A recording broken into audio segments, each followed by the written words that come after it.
Shalom saudara-saudari sekalian, tema renungan firman Tuhan hari ini adalah jangan khawatir, Tuhan memelihara kita. Lukas 12 ayat 25, siapakah di antara kamu yang karena kekhawatirannya dapat menambahkan sehasta pada jalan hidupnya? Saudara-saudari, siapapun orang itu, entah itu lelaki atau wanita, tua atau muda, orang kaya ataupun miskin, orang berpangkat atau berkedudukan biasa, tinggal di kota, tinggal di kampung, di lereng gunung atau di daerah pelosok, semuanya pasti pernah merasa khawatir. Adalah bohong jika ada orang yang berkata seumur hidup, saya tidak pernah khawatir. Karena rasa khawatir adalah bahagian dari kehidupan manusia. Merasa khawatir itu wajar, tapi kita tidak boleh larut dalam kekhawatiran setiap hari atau keterusan hidup dalam kekhawatiran. Lalu bagaimana caranya untuk tidak larut dalam kekhawatiran? Caranya ialah membangun keakraban atau keakraban dengan Tuhan setiap hari, karena kehadirannya melenyapkan kekhawatiran dan membuat damai sejahtera.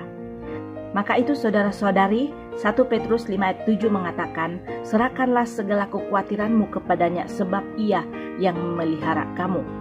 Bila kita tetap larut dalam kekhawatiran, hal itu akan merugikan diri kita sendiri. Tiada yang dapat berubah apa-apa kalau kita hanya terus khawatir. Kita tidak akan bertumbuh dan maju, bahkan keadaan kita akan semakin terpuruk, semakin buruk. Ketika seseorang terus dalam kekhawatiran, dalam hidupnya pasti tidak ada ucapan syukur, yang ada hanya keluh kesah dan persungutan. Maka supaya kekhawatiran itu lenyap, kita harus mengarahkan pandangan kita kepada Tuhan Yesus dan percaya kepadanya dengan sepenuh hati. Jangan terpaku, yang meskipun secara kasat mata diperhadapkan pada ujian, kesesakan, penderitaan, aniaya dan sebagainya, mari saudara-saudari kita tetap percaya kepada Tuhan, jangan terus larut di dalam kekhawatiran. 2 Korintus 5 ayat 7, sebab hidup kami ini adalah hidup karena percaya, bukan karena melihat.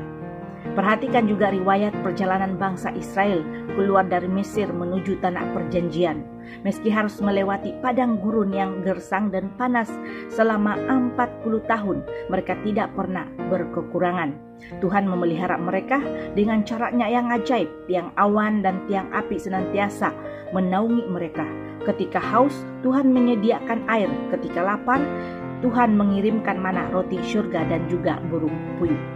Mungkin saat ini kita sedang mengalami seperti yang dialami oleh bangsa Israel, yaitu berada di padang gurun atau penderitaan kita masing-masing. Ingatlah, Tuhan tidak pernah meninggalkan kita.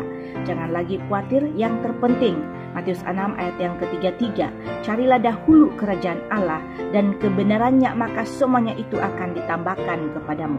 Saudara-saudari, ketika mengutamakan Tuhan dan kebenarannya, tidak ada hal yang perlu kita khawatirkan. Tuhan Yesus memberkati. Amin.